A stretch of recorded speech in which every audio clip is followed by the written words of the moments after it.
Mark Zuckerberg et ses cofondateurs, ils ont tous la même gueule.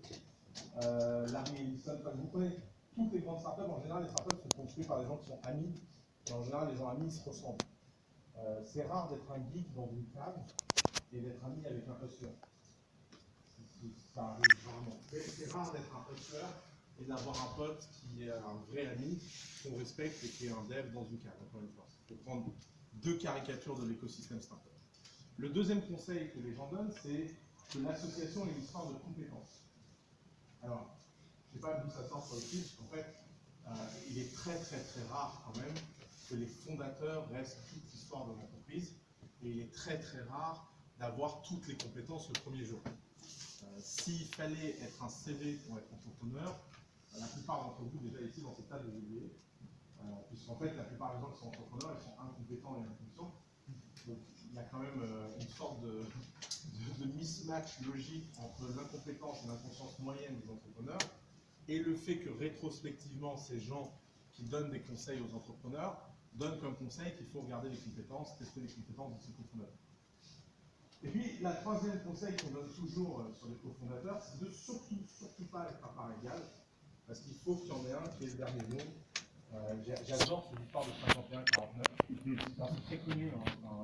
Vous êtes dans une boîte où 51% quelqu'un n'est pas d'accord avec vous, le conflit se résout parce que vous avez 51%. C'est connu. La nature humaine est drivée par les contrats. C'est parce qu'il y a une clause juridique que les gens se sentent bien. C'est parce qu'il y a une clause juridique que les gens disent « Ah non, pas de problème, moi je ne suis pas du tout d'accord avec toi, mais bon, je suis à 51 ». C'est exactement comme ça que ça se passe dans les startups. Les gens ne deviennent pas fous, etc. Vous me donnez 1% de votre boîte, je suis pas d'accord avec vous, ça se passe mal. Je n'ai pas besoin de 49%. Donc en général, les gens, quand ils ont des émotions, ils les expriment. Les gens, ils sont humains, les humains, c'est le bordel. Donc, si on prend les vraies leçons de comment s'associer, comment trouver un cofondateur.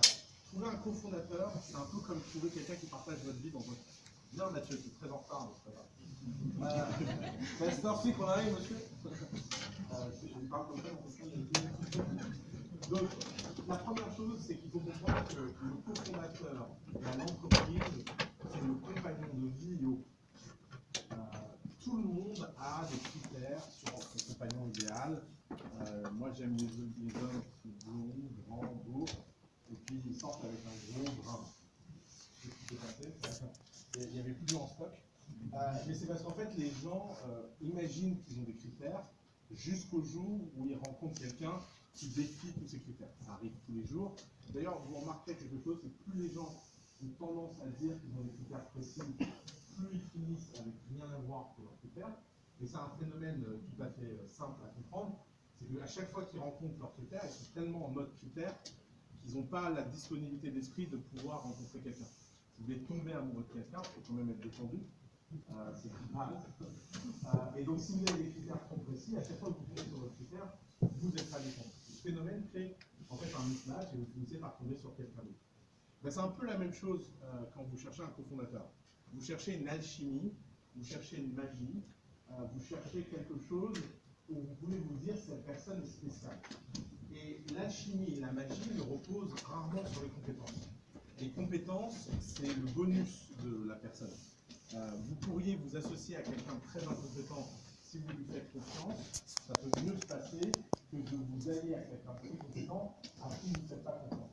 Imaginons une expérience mentale. Imaginons que vous rencontriez quelqu'un et cette personne est la personne la plus intelligente que vous ayez jamais rencontrée. Elle est super forte, elle a plein de compétences, elle a tout ce que vous voulez. Mais par contre, elle n'inspire vraiment pas confiance. Et d'ailleurs, elle a un vrai historique d'arnaque autour d'elle. Quand vous vous associez avec elle, qu'est-ce qui va être votre obsession? Chaque geste, chaque moment sera toujours une obsession autour de est-ce que je peux lui faire confiance ou pas. Et ça brise l'alchimie. Les gens ne se rendent pas compte que faire une start-up, c'est avant tout une quête émotionnelle. Ce qui fait la différence entre un entrepreneur qui réussit et un entrepreneur qui échoue à très long terme, c'est sa stabilité émotionnelle. Et la stabilité émotionnelle, ça vient de la confiance. D'ailleurs, il y a un milieu dans lequel on comprend ça très bien, c'est la politique. Dans la politique, les hommes politiques ont toujours des entourages de gens pas forcément très compétents, mais de gens qui sont prêts à mourir pour eux. Il y a souvent cette énergie chez les grands hommes politiques où il y a des gens, ils sont entourés de gens qui ont l'air d'être dans une secte, clairement. Ils ont l'air d'être dans un culte, et ce culte, en fait, est fondé sur un amour irrationnel qu'ils ont pour un candidat, un objectif, etc. Et les gens sous-estiment cette force. Cette force est incroyable. Parce que même si vous avez quelqu'un qui est moins compétent que quelqu'un d'autre, l'ambition, l'énergie, l'envie, ça remplace toujours la compétence. Prenons une expérience mentale qui plaît. Vous avez A qui a 10 de compétences, 2 de motivation. Vous avez B qui a 2 de compétences, 10 de motivation. Okay. Et vous imaginez que ces deux personnes rentrent en concurrence. La motivation fait la vélocité, la compétence fait la justesse. Vous pensez que qui gagne? Le mec véloce ou le mec qui a juste? C'est toujours le mec véloce. Parce que même si vous passez par 10 conneries, 10 erreurs, vous finissez toujours, même par hasard, par tomber sur la bonne chose. Ce qui fait la différence, c'est l'énergie et l'intensité du métier. Et c'est pour ça que les gens, quand ils cherchent un cofondateur, ils vont chercher avant tout quelqu'un qu'ils admirent, quelqu'un à qui ils font confiance, et ça peut être pour des raisons profondément irrationnelles. Il faut faire confiance à l'irrationnel. La deuxième chose, c'est que quand on cherche un cofondateur, on cherche à un moment donné à dire à quelqu'un qu'il est aussi important que nous. C'est pour ça que nous, on recommande toujours la répartition du capital à égalité, parce que c'est pas parce que tout le monde vaut la même chose, c'est simplement parce que vous ne devriez jamais vous associer à quelqu'un que vous estimez ne pas valoir la même chose que vous. Si le premier jour du projet, vous dites moi j'ai 80% et toi tu as 20%, ça veut dire que vous pensez que cette personne vaut 4 fois moins que vous. C'est peut-être vrai, mais si vous le pensez day one, c'est foutu. Ça ne veut pas dire que les gens finissent à égalité dans les projets. Ce qui se passe dans les projets, c'est que la vie est longue, il y a des fondateurs qui partent au bout de 4 ans, il y a des fondateurs qui partent au bout de 10 ans, les cap tables, ça s'est écrit, et l'égalité, elle n'a pas besoin de rester dans le temps. Mais quand l'égalité, elle est créée sur quelque chose d'objectif, quelqu'un est resté 10 ans, quelqu'un est resté 4 ans, c'est normal que la personne qui est restée 10 ans ait plus de parts que celle qui est restée 4 ans, ça c'est objectivable. Mais au moment de démarrer, vous avez besoin de vous dire que la personne à qui vous êtes apporte autant de valeur que vous. Et si vous n'êtes pas capable d'avoir cette confiance, c'est que vous n'avez pas la même base. Alors récemment, j'ai fait une conférence là-dessus à Paris. Il y avait un mec très drôle dans l'audience. On lui a dit qu'il fallait être interactif, alors il a monopolisé. Mais il m'a dit un truc très drôle, parce qu'il m'a expliqué qu'en fait, lui, il était tout seul, il n'arrivait pas à s'associer avec personne, et parce qu'il ne voyait pas comment donner des parts. Je lui disais, bah, c'est parce que tu n'as pas rencontré la bonne personne. Je lui dis, par exemple, imagine, j'arrête de famille pour m'associer avec toi. Combien tu me donnes de pourcent de ta boîte? Je me suis dit, quand même, ça machin. Alors un mec me regarde et me dit, bah, je sais pas, 30%. Je me suis dit, Oussama ne le prend pas personnellement. Peut-être qu'il ne sait pas qui tu es. Je lui dis, bon, ok, mauvais exemple. Mon ego m'a fait prendre un très mauvais exemple. Imagine, là, il y a Bill Gates. Bill Gates. Et Bill Gates, il dit, écoute, ton projet est incroyable, j'arrête tout, je quitte ma femme. Et je me dédie à plein temps, je vends ma fondation, j'arrête de sauver le monde, et je me consacre à 100% à ton projet. Combien tu me donnes de pourcents? Non, il a dit 10. Et là, je me suis dit, en fait, t'es fou. Et en fait, ce qui est marrant, c'est que pédagogiquement, ça fait comprendre tout le monde. Mais c'est en fait à quel point il est cinglé qui montre pourquoi il est solopreneur. Eh bien, on n'est pas solopreneur parce qu'on ne trouve personne. On est solopreneur parce qu'on a un vrai problème personnel.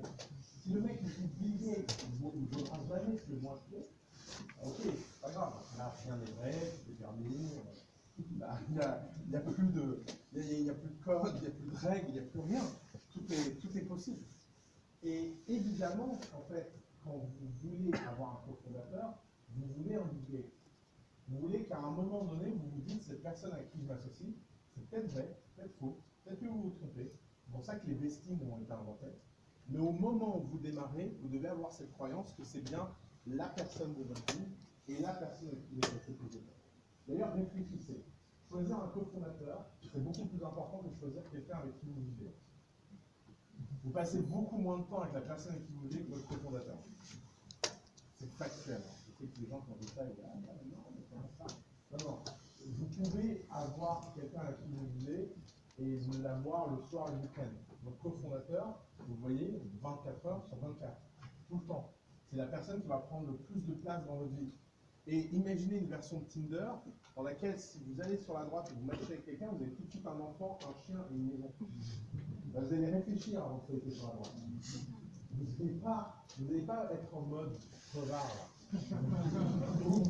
où vous swipez tout le monde. Si vous allez vous dire, mais c'est n'importe quoi, si quelqu'un match avec moi, c'est tellement d'engagement que je ne veux pas. Et c'est là où les gens ne mettent pas assez de travail dans comment choisir leur cofondateur. La troisième règle pour choisir un beau cofondateur, c'est de faire des choses qui n'ont rien à voir avec l'entreprise. Alors, on a plein de jeux marrants à The Family qu'on peut faire aux gens. Par exemple, là, on a 2 personnes qu'on a présentées, ils veulent devenir cofondateurs. Ils vont faire un trail en Corse, où ils partent 2 semaines faire de la randonnée sans eau, et ils vont faire un fond de la montagne. Ça, c'est typique le genre d'expérience. Par exemple, quand je me suis associé avec Alice, on a fait pendant 2 semaines la fête à Berlin non-stop. C'est ma version du trail. Il y a des gens qu'on envoie faire de la voile parce que les gens viennent fous sur les bateaux. Mais vous avez besoin de tout de suite tester la personne dans un environnement d'hyper stress et d'hyper angoisse. Parce que c'est facile d'aimer les gens pour leur qualité. Tout le monde aime tout le monde pour ses qualités. Vous vous dites, le machin, il est intelligent, beau, sympa. Ouais, c'est facile ça. Ce qui est intéressant, c'est quand vous commencez à aimer les gens pour leurs défauts. C'est ça un beau cofondateur. Un beau cofondateur, c'est vous dites, ouais, ok, il a ce problème, mais ça me va. Et parce que j'aime ce fait. Ça va les gars, vous frappez là. Parce que vous avez quelque chose chez cette personne que vous appréciez profondément. Alors évidemment, c'est pour ça que d'ailleurs, choisir un cofondateur, c'est quelque chose qui va prendre plus de temps. Il y a plein de gens qui se posent des questions du genre est-ce que c'est sympa de cofonder quelque chose avec un membre de sa famille? À qui vous connaissez mieux que les gens de votre famille? Ça ne veut pas dire qu'il faut le faire, ça veut dire que vous savez s'il faut le faire ou pas. Mais oui. Je me remets au niveau des cofondateurs qui sont en couple ou mariés de femmes et tout ça. Ouais. Je sais qu'au niveau des VC, c'est pas très bien vu. De toute façon, les VC, il n'y a rien qu'ils aiment. Donc si tu commences à te poser la question comme ça, tu ne vas jamais y arriver. En fait, pour les VC, il faut avoir fait Stanford et le MIT et avoir une boîte en croissance. Donc, comme ça reste rare, fais un bon business et après les VC suivront. Moi, je pense que les couples, c'est génial. Moi, j'adore prendre des couples avec familles. Parce que leur boîte fort plus vite que les autres. Ça perd beaucoup moins de temps. C'est-à-dire, attendez, vous êtes en couple, vous faites une boîte, d'abord, c'est le test de couple ultime. C'est vraiment, vous ne pouvez rien faire de pire. Si vous vraiment voulez savoir si vous êtes vraiment amoureux, vous faites une boîte ensemble. Voilà. Tous les points, c'est encore mieux qu'un enfant. Encore l'enfant, il peut mentir, il peut jouer le papa contre maman. Les employés, ils ne font pas ça. Et les employés, quand ils ne sont pas contents du manager qui les fait dessus, les clients qui s'en foutent, c'est une sorte de test corrosif énorme. Mais réfléchissez-y, si ça tient, c'est beaucoup plus fort que n'importe quoi. Un coup qui fait une boîte et ça marche, c'est indestructible. C'est-à-dire que si vous passez, c'est toujours la même histoire. Vous avez très peu de chances de marcher, mais si ça marche, ça rapporte beaucoup. Les gens, ils cherchent l'inverse en général. Ils cherchent beaucoup de chances de marcher, mais ça ne rapporte pas grand-chose. Pourquoi faire des efforts si c'est pour pas grand-chose? Autant se mettre à risque pour avoir quelque chose de vendu. Donc, faire une boîte avec ses frères et sœurs, c'est un carton. Par contre, vous essayez de faire des frères et sœurs. Il faut savoir, est-ce que vous êtes skin in the game ou pas? Faire une boîte avec son meilleur ami, c'est le meilleur moyen de savoir si c'est un vrai meilleur ami. Il y a des gens qui me disent ouais, c'est 20 ans pour créer, et au bout de 2 semaines, ils s'engagent. Qu'est-ce que vous avez foutu, les gars, pendant 20 ans? Bah oui, parce que pendant 20 ans, on buvait des bières, on parlait jamais des vrais sujets, on s'est jamais dit ce qu'on pensait l'un de l'autre, forcément qu'on était peur. Et en fait, tout ça, ça révèle le fait que la plupart des gens ont des standards dans leur vie au propos des gens qui sont très bas. Les gens acceptent des choses ridicules parce qu'ils ont grandi avec quelqu'un. Regardez le nombre de gens qui sont amis avec des gens parce qu'ils ont grandi ensemble. Ils ne peuvent pas se blairer. Ils ne se le diront jamais. Parce que simplement dans leur vie, ils pensent que c'est ça la société. Et d'ailleurs, c'est le problème quand on est entrepreneur. C'est que quand on est entrepreneur, on doit se déséduquer sur des choses qui sont plutôt positives dans la société. Quand vous avez un enfant dans une cour d'école, et que cet enfant dit non, je ne veux pas jouer avec cet enfant, je n'aime pas sa gueule, qu'est-ce qu'on dit à l'enfant? C'est pas bien, il faut faire des efforts, etc. C'est très bien, c'est comme ça qu'il faut élever les enfants. Je suis en train de vous dire de faire des monstres. Mais la vérité, c'est que cet instinct qu'on a enfant sur les gens, quand on est dans le business, on doit l'aiguiser, on doit l'exercer. Dans le business, les gens font toujours la même erreur. Ils ont tendance à écouter leurs instincts sur le business, erreur de débutant, et ne jamais écouter leur instinct sur les gens, autre erreur de débutant. L'instinct qu'on a sur les gens, en général, c'est super. Si vous voyez un mec qui a une mauvaise impression sur lui, 99 chances d'avoir raison, et 1% de chances que vous allez tort, ça compte pas. Votre instinct sur le business n'est que le symbolique de votre ignorance. Quand vous pensez que quelque chose va marcher, c'est parce que vous ne voyez pas pourquoi ça ne marchera pas. Et quand vous pensez que quelque chose ne va pas marcher, c'est parce que vous ne savez pas si en essayant ça ne marchera pas. Ça marchera. Vous n'imaginez pas à quel point la valeur dans le business est quand on fait des choses contre-intuitives. Et comment faire des choses contre-intuitives? C'est en allant contre son instinct. Oui? Bien sûr. Moi-même, je ne l'ai pas chopé celle-là. Donc ce que je disais, c'est que quand on fait des choses intuitives, on fait des choses qui sont limitées par sa connaissance. L'intuition, c'est l'ensemble des connaissances qu'on a. Or, souvent, la valeur est en dehors de ça. Donc quand on fait quelque chose d'intuitif et que ça marche, c'est qu'un biais de confirmation. Quand on fait quelque chose d'intuitif qui ne marche pas, c'est qu'on s'est trompé. Alors que ce qui est très intéressant, c'est quand on fait quelque chose de contre-intuitif, ça ne marche pas, ça confirme. Et quand on fait quelque chose de contre-intuitif qui marche, là, il y a beaucoup de valeur. Parce que si c'est contre-intuitif et que ça marche, ça veut dire que la valeur n'était pas évidente et elle est donc forcément énorme. Et la plupart dans le business des vraies découvertes, c'est quand on fait quelque chose de contre-intuitif qui rapporte beaucoup. J'ai découvert ça dans une série récemment. Vous connaissez comment ça s'appelle The Order sur Netflix. Qui a regardé The Order? Personne? Bon, merde.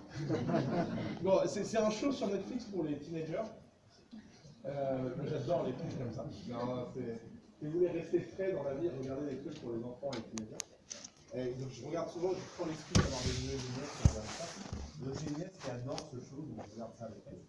Et donc, pour vous faire très simple, parce que je n'ai pas encore regardé, spoiler alert, c'est un show dans lequel il y a un garçon qui a des pouvoirs magiques, parce que là, dans une société secrète de la Rose Bleue, voilà. Et dedans, il fait de la magie noire, il apprend la magie noire, et il y a un contre-groupe de loups-garous qui veut buter les magiciens, et donc il parle à son pote en lui disant qu'apparemment, il y a un loup-garou sur le campus, et que ce loup-garou est dangereux, et qu'il a envie d'aller tuer ce loup-garou. Et son pote lui dit, mais c'est génial, faisons ça ce week-end, ils vont leur devoir dans la tête, ils font ça le week-end. C'est un très bon show éducatif. Et le type le regarde et fait, mais tu crois que les loups-garous existent? Et il répond, mais imagine, je n'en sais rien, mais imagine que ça existe. Et ça, c'est un super raisonnement d'entrepreneur. C'est-à-dire que si les loups-garous n'existent pas, on a passé un bon week-end à traverser dans la forêt, pas très grave, on est entre potes, le risque il est quand même très limité. Par contre, s'il y a un loup-garou, on va devenir des héros. Et vous voyez cette structure de très très peu de chances que ça existe, mais très game changer si ça existe, c'est exactement la structure que vous devez chercher en tant qu'entrepreneur. Et c'est vrai sur vos cofondateurs, c'est vrai sur vos business, c'est vrai sur tout. Or, ce qui est intéressant, c'est qu'on a plutôt un bon instinct sur les gens. En général, normalement, les gens ont un plutôt bon détecteur sur les gens. Quand quelqu'un vous fait quelque chose qui vous déplaît, en général, vous l'avez vu venir. C'est très très rare d'être surpris par les gens. C'est très très rare que les gens fassent des choses vraiment surprenantes. En général, la façon dont s'habillent les gens dit beaucoup sur eux, la façon dont ils se comportent dit beaucoup sur eux, parce que tout ça, c'est des choix qui sont beaucoup plus conscients qu'on imagine. On fait tous les jours des choix de personnalité et on les communique et on fait semblant de ne pas les comprendre.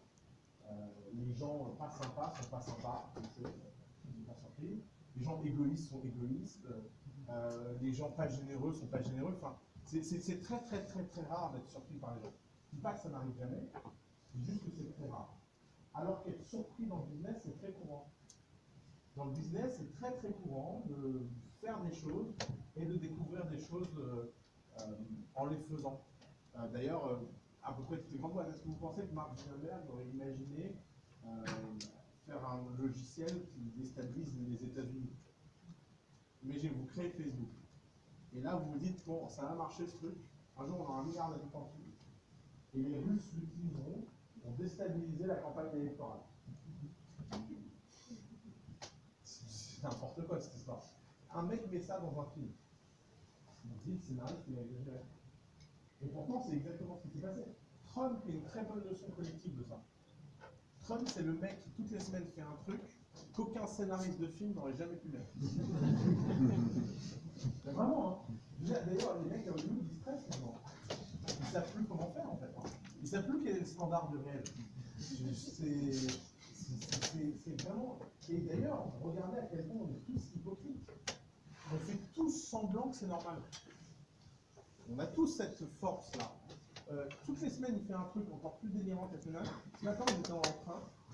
Il y a un mec qui lisait le Wall Street Journal devant moi. Et dedans, il y avait un article qui expliquait que les États-Unis ont perdu 321 enfants dans les centres de détention administrative. Et vous savez, maintenant, l'enjeu, c'est de séparer les enfants et les parents pour traumatiser les éléments. Et le gouvernement vient d'annoncer qu'ils ont perdu 321 gosses. Le gouvernement américain explique qu'il y a 321 enfants disparus. On ne peut pas les rendre aux parents. Ils sont en train de chercher dans les dossiers comment les retrouver. Alors je vous annonce ça, tout le monde est pétrifié, on est tous pétrifiés, mais boum, c'est notre nouvelle réalité. Imaginez qu'il y a une semaine, ils vous annoncent ça. Vous savez, dans les centres de détention, ils vont perdre les gosses. La semaine dernière, il y a eu une audition au Sénat où il y a une nana qui a expliqué à des juges que les enfants dormaient par terre sans brosse à dents et sans couverture, parce que rien dans les lois fédérales n'imposait de donner des couvertures et des brosses à dents aux enfants. Et les juges, ils étaient là à regarder les lois. C'est complètement inimaginable. Et en fait, la réalité est toujours comme ça. On vit tous les jours des choses impossibles. Quand on dit la réalité dépasse de loin la fiction, on le sait. Et c'est pour ça que c'est une bonne leçon de business. Parce que c'est exactement la même chose dans le business. Tous les business qui fonctionnent sont toujours des surprises. Si vous regardez un business et une startup et que vous trouvez ça obvious et que tout le monde dit que ça va marcher, je vous garantis que ça ne marche jamais. C'est un très bon test. Vous voulez savoir comment une startup se plante? Vous en parlez à tout le monde. Si tout le monde vous dit c'est génial, vous êtes sûr que c'est mort. Mais c'est incroyable que ça marche à chaque fois. Pourquoi? Parce qu'en général, quand tout le monde dit que c'est génial, si tout le monde dit que c'est génial et que ça n'existe pas encore, c'est que tous les gens qui ont essayé sont morts. C'est un test tout bête. Si c'est génial et que ça n'existe pas, c'est parce qu'en fait, ça n'existera jamais. Alors que si vous dites, ouais, non, mais il y a plein de raisons, ok, et ben voilà, là, il y a une opportunité entrepreneuriale. Alors comment on reboucle avec les cofondateurs? C'est très simple. C'est que le cofondateur que vous cherchez, c'est celui qui va vous accompagner sur ce chemin impossible. Et donc c'est une histoire d'amour que vous cherchez, une histoire émotionnelle. Alors si en plus il a des compétences complémentaires, c'est grave. Mais vous voyez, les compétences et qui il est, c'est du second ordre. Ce qui compte avant tout, c'est l'énergie qu'il met dans votre boîte. D'ailleurs, le vrai sujet, c'est qu'à long terme, quand vous êtes le fondateur d'une boîte, vous n'êtes pas l'employé de cette boîte. Quel est le grand problème? Pourquoi il y a beaucoup de problèmes entre les cofondateurs? C'est parce que je pense que les gens oublient qu'être cofondateur d'une boîte, c'est ne pas être employé dans une boîte, c'est être actionnaire de cette boîte. Et le problème, c'est peut-être un peu moins vrai ici qu'en France, je ne sais pas. Je n'ai pas encore appris la même chose. Vous savez, en France, tout le monde se comporte comme s'il était un ouvrier dans le textile, dans les Vosges. Ils posent des revendications. Les Français ont une culture du travail, dès qu'ils sont en mode travail, ils ont des revendications salariales. Et donc les entrepreneurs, ils oublient qu'avant tout, ils sont le premier actionnaire de la boîte. Quand vous êtes un cofondateur, c'est quoi votre mission? C'est de trouver quelqu'un de meilleur que vous pour faire le job. C'est quoi le rêve de quelqu'un qui fait une boîte? C'est de se faire remplacer par quelqu'un de meilleur que lui. Regardez Google. Sinon Google, c'est plus la répète de Sergey Brin. Vous voyez que la répète de Sergey Brin dit mal le fait qu'un Indien extraordinaire devienne Morgan pour son scénario. Non, c'est ça la trouve. C'est pas d'être un goulot d'étranglement par lequel tout passe et qui bloque tout. Or, qu'est-ce que ça demande? Ça demande du jugement, ça demande une absence d'ego, et ça demande de mettre les intérêts de l'entreprise avant ses intérêts personnels. Et c'est pour ça qu'en fait, être un cofondateur, c'est avant tout être un soutien moral pour l'autre. La probabilité que deux fondateurs soient déprimés en même temps est assez faible. Ce qui fait qu'il y en a un qui aide l'autre quand ça va mal. Et c'est ça en fait, une bonne équipe.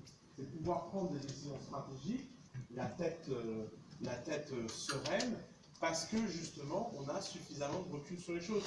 c'est pas être le CFO de la boîte. Par définition, la plupart des entrepreneurs ne sont jamais les personnes les plus compétentes quand la boîte marche. Alors ça devrait être le rêve de tout entrepreneur d'être au chômage. Le vrai succès quand vous êtes entrepreneur, c'est d'être capable d'avoir des gens qui trouvent ça tellement bien, qui sont prêts à travailler pour vous, alors qu'ils ne sont pas propriétaires de la boîte. L'entrepreneuriat est avant tout un acte capitaliste. C'est pas un acte de travail, c'est pas un acte de salariat. C'est pas un acte où le but du jeu, c'est de rester à vie accroché à ce que vous faites.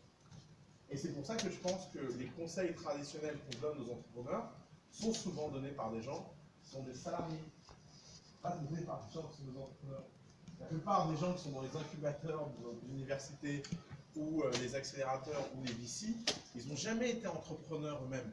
Et donc ils ont une énergie de salarié et ils ont un schéma mental de salariat quand ils appliquent ça au fait de trouver un cofondateur. Et ils ne voient pas ce qui est le plus important. Ce qui est le plus important, c'est la communication, la fidélité, l'enthousiasme, l'envie et l'énergie.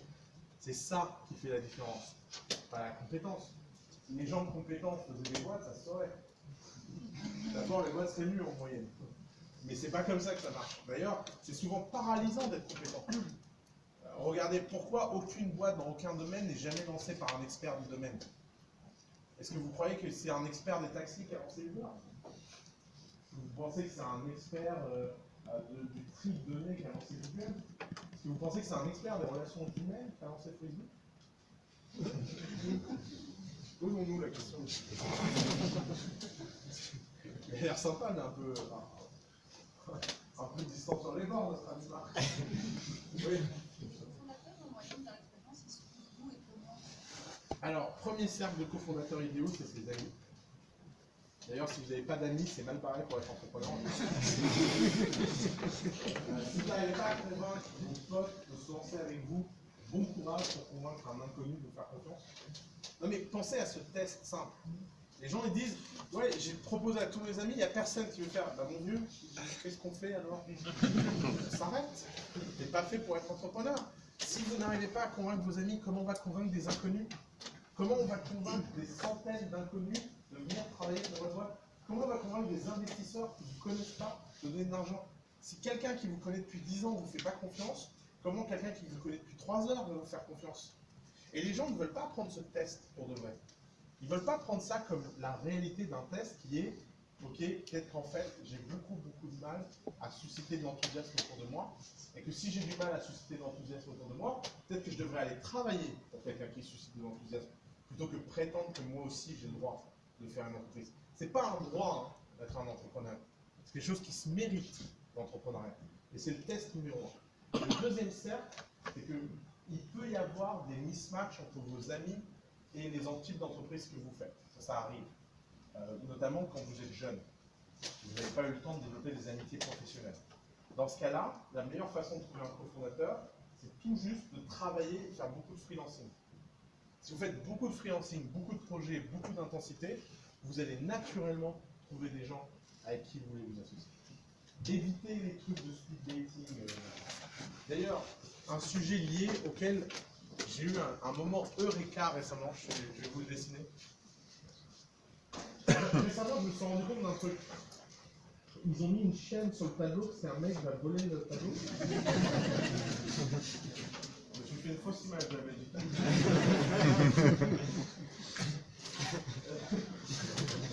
Alors, il y a une chaîne avec un cadenas, au cas où il faille amener le truc ailleurs. Non, je peux prendre des photos.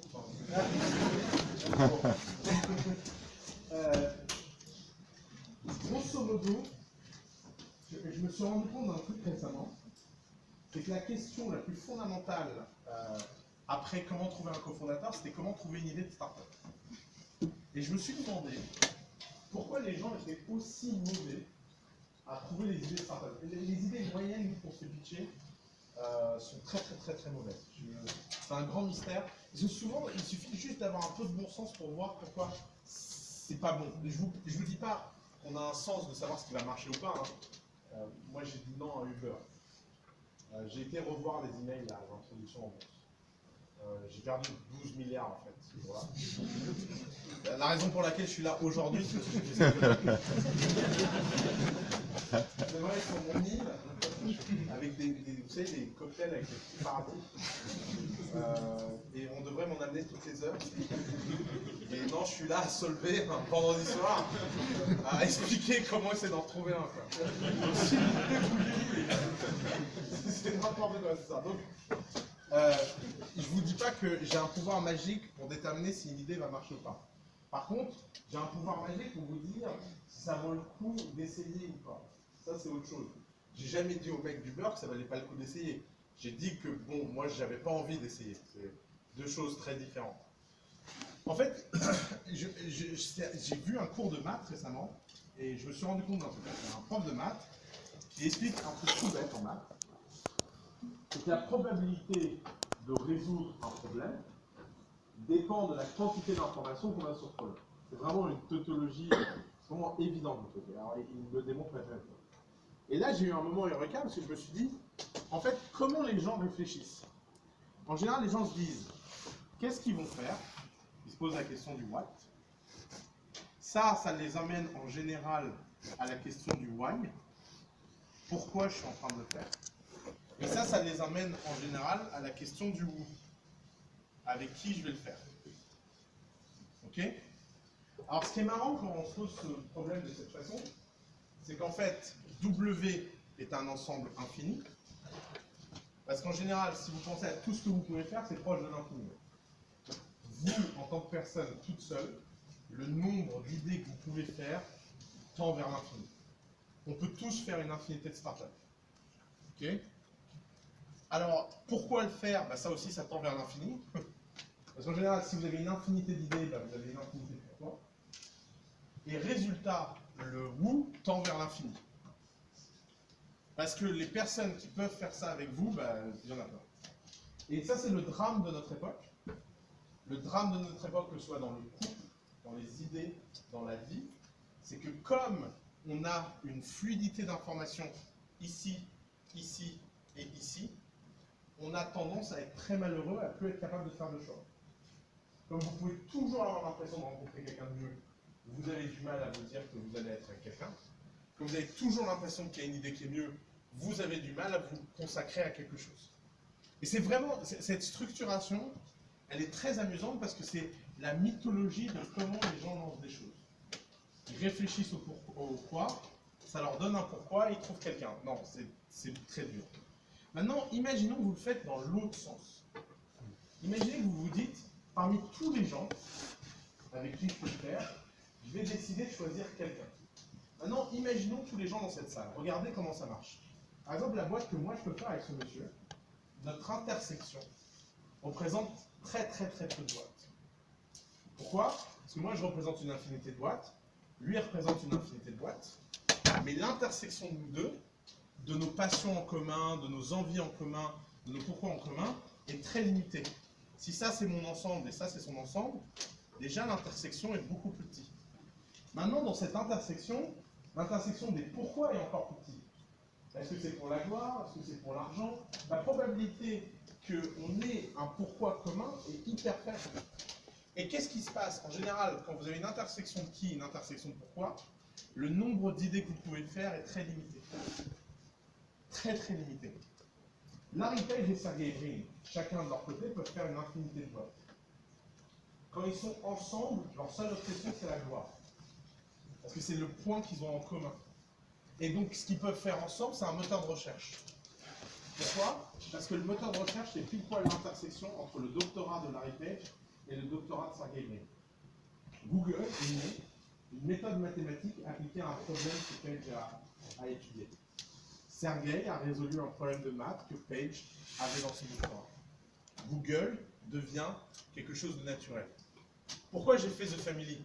Parce que Alice, franchement, je ne me serais jamais imaginé faire un incubateur de start-up. Ça n'a pas de sens. C'est vraiment un métier de merde, l'incubateur de start-up. C'est vrai. Ils passent votre temps à prendre des parts dans des boîtes, ils sont jamais contentes. Les entrepreneurs, ils ont toujours l'impression qu'ils sont prochains Google.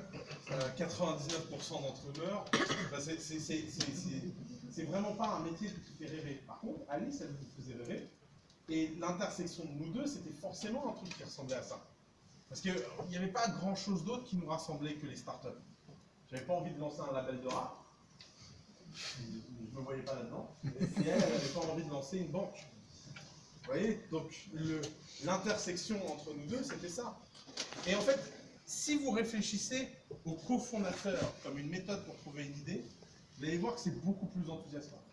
Parce que si vous vous dites, je cherche quelqu'un de vraiment enthousiasmant, et je mets beaucoup d'efforts à créer du lien et créer de l'ambition entre nous, les idées qui en sortiront deviennent tout à fait naturelles et tout à fait évidentes. Parce qu'au lieu d'élargir le champ des possibles, vous le réduisez. Et cette réduction, elle est hyper efficace.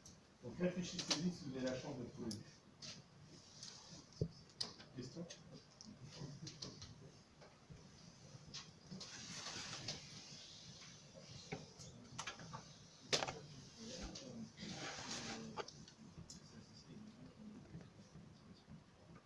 Ça pose des gros problèmes de s'associer à des gens qui ont des motivations différentes.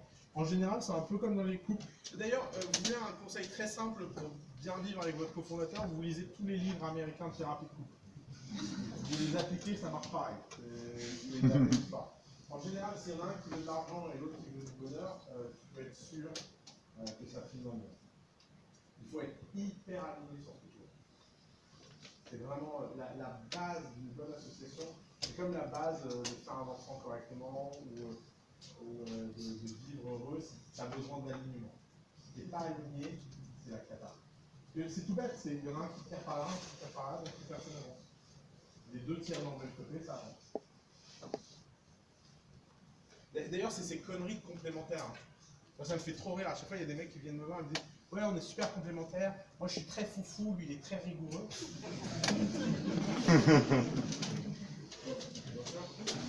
D'ailleurs, comment on fait pour décider? On foufou ou on rigueur? C'est n'importe quoi. Alors, après, il y a des gens qui ont l'air de ne pas se ressembler, alors qu'en fait, ils se ressemblent. Par exemple, dans cette salle, il y en a deux, là, qui sont cofondateurs et amis depuis très longtemps. Notre ami Nico et Mathieu. Tous les gens qui voient Nico et Mathieu, ils disent « Ouais, ils sont super complémentaires. Mathieu, c'est comptable, et Nico, c'est le foufou. » En fait, c'est parce qu'ils ne savent pas à quel point Mathieu est fou. Et qu'en fait, derrière une façade, c'est un peu comme moi et Alice. Les gens voient Alice, Nicolas Collin et moi. Ils disent « Ah, ils ne se ressemblent pas du tout. » C'est parce que les gens ne nous connaissent pas. En fait, ce que les gens ne voient pas, c'est que derrière la façade de Nicolas Collin, il est plus fou qu'Alice et moi réunis. C'est juste qu'il a une autre façon d'exprimer, par écrit. Alors évidemment, il a une interface sociale incroyable. Il est là, il est inspecteur des finances. Alors, forcément, ça en jette. Mais en fait, ce qui nous rassemble tous les trois, c'est la rébellion. On a juste une forme très différente pour l'exprimer. Alice, elle l'exprime d'une façon assez artistique, moi d'une façon assez violente, méditerranéen, et puis Nicolas Collin en écrivant. Mais à la fin, en fait, on partage une valeur qui est invisible et super forte. Les valeurs, c'est plus important que tout. Et ces mises de on se complète, on s'équilibre, bullshit. Si on ne se respecte pas. Et notamment parce qu'on est tous un peu racistes. Hein. Enfin, je veux dire, on est tous un peu racistes. C'est naturel d'être raciste. D'ailleurs, souvent les gens qui veulent lutter contre le racisme se trompent en disant aux autres qu'il ne faut pas être raciste. Non, c'est parce qu'on est tous racistes que justement dans la société on a besoin de faire des efforts. Mais imaginez, vous êtes un dev ou vous êtes un commercial, vous avez forcément une caricature terrible des gens qui ne le sont pas. Tous les devs pensent que les non-devs sont des gens bizarres. Et tout le reste de l'humanité pense que les devs sont bizarres. C'est comme ça, mais c'est normal en fait. Et parce qu'on a toujours peur de ce qu'on ne connaît pas, on a toujours peur de ce qu'on ne comprend pas, et faire semblant que ces sentiments ne sont pas réels et n'ont pas de conséquences, c'est se leurrer. Il y a un sketch d'un humoriste qui me fait beaucoup rire, qui s'appelle Haroun. Je ne sais pas si vous connaissez Haroun Origé.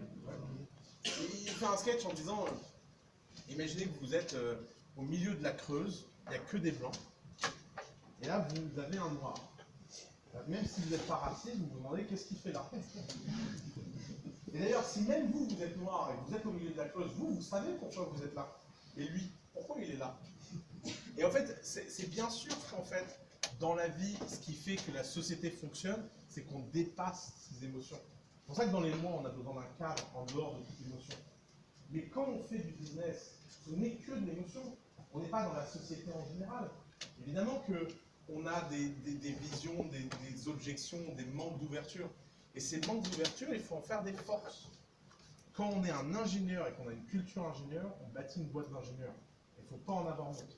Quand on est un commercial et qu'on a une âme de commercial, on bâtit une boîte de commercial. Il ne faut pas en avoir honte. Et en fait, quelles que soient les cartes que vous avez, si vous ne les jouez pas à fond, vous allez passer votre temps à faire des demi-parties. Vous devez savoir qui vous êtes, vous devez savoir quelle est votre énergie, et vous devez y aller à fond, quelle que soit la façon de le faire.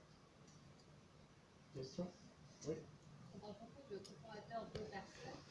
Oui, ça marche à N personnes. Oui, donc coupe à 3, coupe à 4.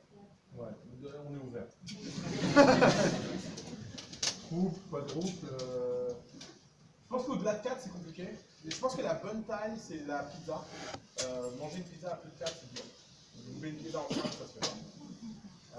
Donc 4, c'est le max. Mais 2, 3, 4, on n'a pas tous les goûts. Et là, en fait, on s'est focalisé sur quand on commence, quand on démarre, comment voir la chose quand il y a déjà un existant. Pareil. Si on s'associe alors qu'il y a déjà un existant, c'est-à-dire que cet existant ne doit pas être si grand que ça. Et il faut mieux imaginer qu'il est nul. Ça se montre bien en...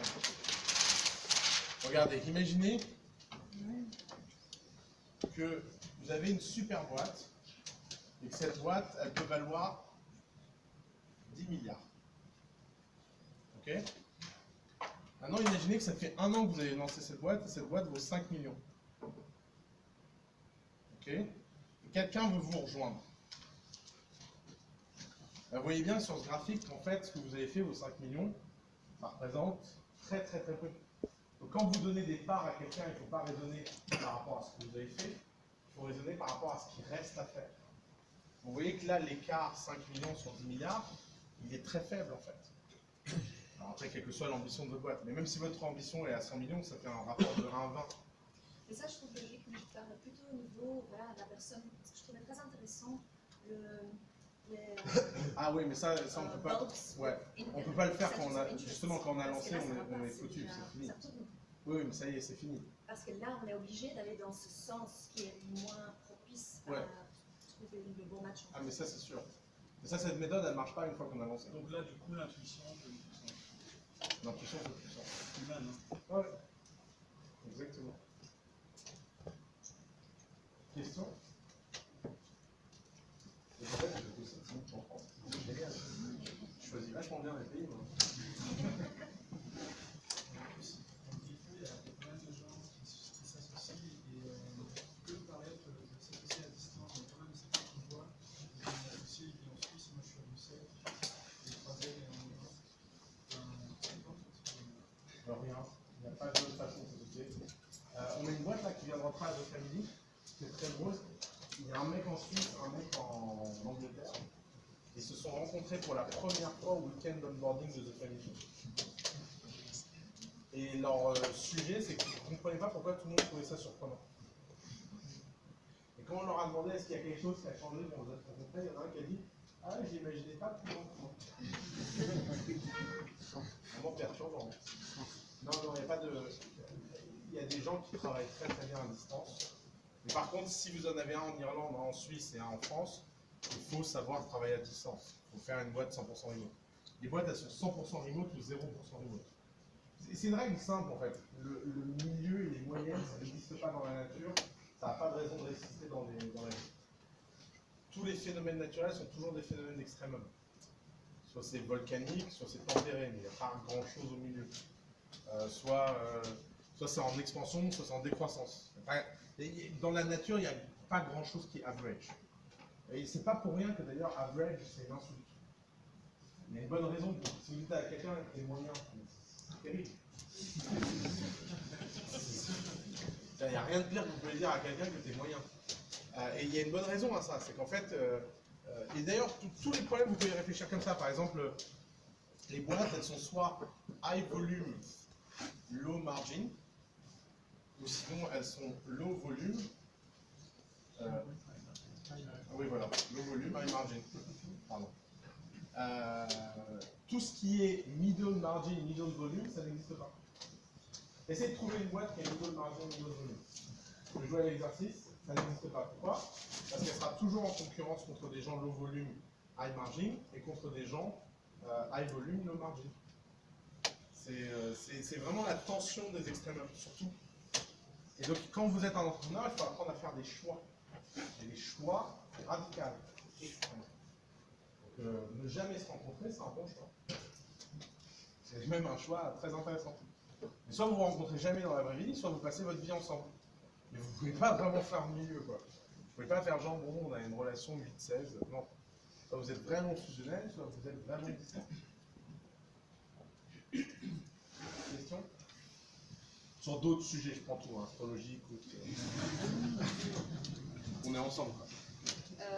Ce que je vais dire, ça va paraître très égoïste, mais si on n'est pas à l'aise avec le fait d'avoir un cofondateur qui gère ses réseaux, est-ce que vous considérez que c'est mieux de passer tout ça pour le bien de la société et le bien du projet Ouais, les solopreneurs, restez seuls. Non, mais il faut juste assumer qu'on a un problème, c'est tout. C'est pas grave, c'est pas... tu le dis toi-même, ça paraît égoïste, mais non, c'est pas égoïste, c'est comme ça. Je sais pas, il y a des gens, ils n'aiment pas les primaires, personne n'en veut. Ben, il y a des gens, ils n'aiment pas partager. C'est pas pour ça que ça fait pas des bons entrepreneurs. C'est juste que c'est des entrepreneurs qui ont intérêt de mettre la barre super haut en termes de solidité mentale. Parce que si tu es seul, c'est pas 2 fois plus dur, c'est 100 fois plus dur. Mais si tu as envie de ce challenge, joue. Faut pas, encore une fois, il ne faut jamais jouer avec les cartes de quelqu'un d'autre. Mais il ne faut pas faire semblant que ce n'est pas un problème. Par exemple, si vous naissez avec un handicap quelconque, vous passez votre vie à devoir gérer cet handicap. Bah, être seul, c'est un handicap dans l'entrepreneuriat. Tu seras en concurrence face à des gens qui ne sont pas seuls. Donc, tu seras toujours en concurrence face à des gens plus solides mentalement. Mais c'est pas grave, il faut juste mettre en place les institutions qu'il faut, les routines qu'il faut, etc. L'état-major qu'il faut pour ça. Mais aucun problème n'est mortel. Il y a juste qui sont plus durs que d'autres. Oui. C'est que je trouve que c'est déjà tellement dur, même pour trouver un couple, quelqu'un d'important, de se dire il faut trouver la bonne personne et si vite challenger tout ça, parce que j'aime bien l'idée de se confronter dans un truc hyper intense pour voir si on tient la route, mais avoir quelqu'un qui a le même drive, la même ambition, les mêmes valeurs, c'est chaud quoi. C'est dur de faire une boîte. Oui, mais je veux dire, c'est. Bah ouais, les chemins sont pas très simples. bah non, c'est même terrible parce qu'en fait, tu te retrouves à comprendre en fait que la probabilité de faire une bonne boîte dépend déjà de beaucoup de choses avant même de commencer cette boîte. Vous avez un peu conscience des chiffres startups, c'est toujours un exercice qui m'amuse ça. On va jouer à ce jeu ensemble. Prenons la Silicon Valley, l'écosystème le plus intense au monde dans les startups. Combien il y a de startups créées tous les ans dans la Silicon Valley pour un produit en ligne, on va dire? Combien il y a de startups créées tous les ans dans la Silicon Valley? Comment? Il y a 100 000 startups créées tous les ans dans la Silicon Valley.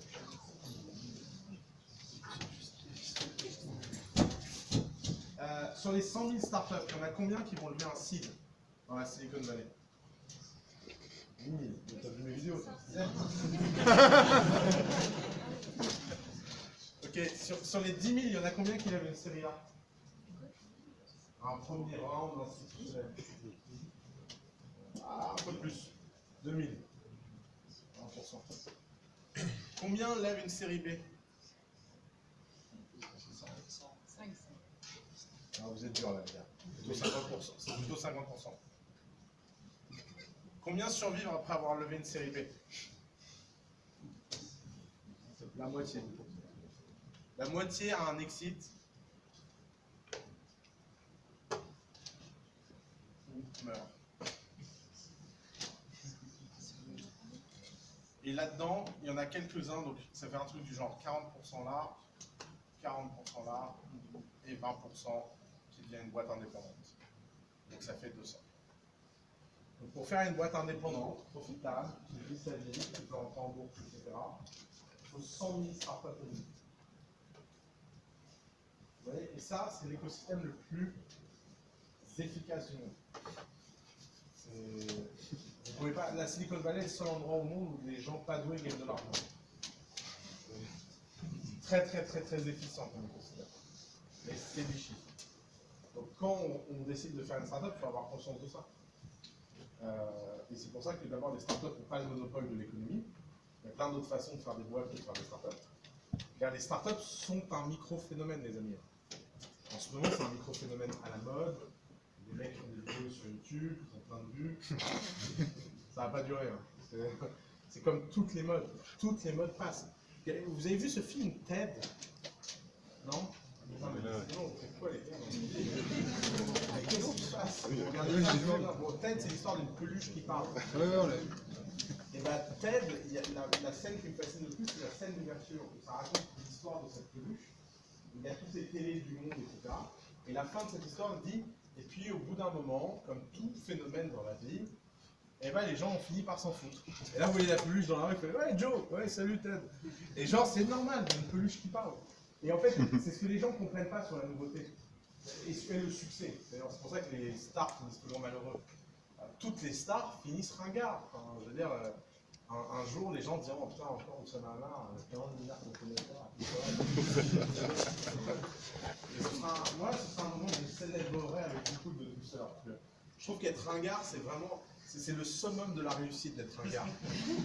C'est que les gens savent encore qui vous êtes, mais vous êtes plus. Il n'y a pas mieux, c'est vraiment, c'est comme tu sais, les viandes bien maturées, c'est des trucs de connaisseurs. Mais c'est le destin de tout le monde. Enfin, c'est pas, et évidemment qu'en ce moment, tout le monde a l'impression que la seule façon de réussir, c'est de faire des startups, mais c'est une grosse connerie.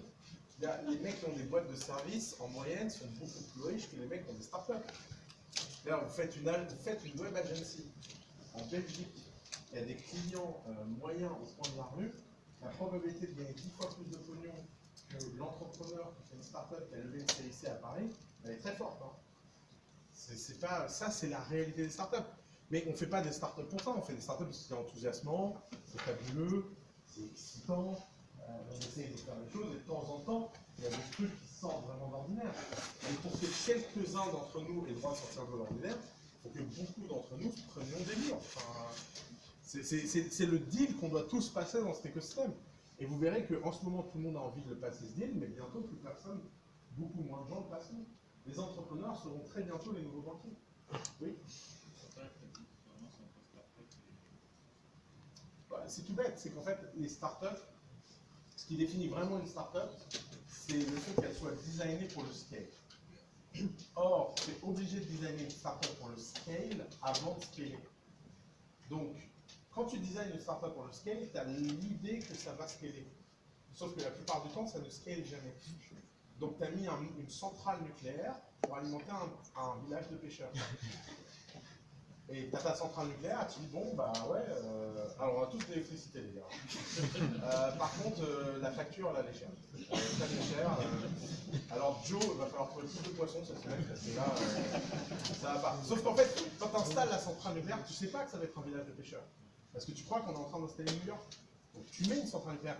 Et t'as pas d'autre façon de faire. Les gens me font rire. Les gens disent souvent, moi j'adore comment les gens se comportent face à l'échec. C'est un truc que je fais rire.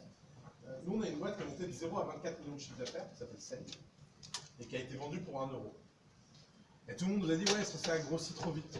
Sans blague. J'avais pas vu celle-là. Attends, tu veux dire, tu es en train de me dire qu'en fait, ça allait tellement vite qu'on a fait des conneries? Non, arrête. D'ailleurs, la prochaine fois que vous ouvrez une boîte, s'il y a trop de clients qui veulent votre produit trop vite, vous les insultez. Ça réduit la croissance. D'ailleurs, la connerie qu'on a fait chez Sales, c'est pas de traiter les gens de connards. Bonjour, je voudrais parler à mon téléphone. Non, connard.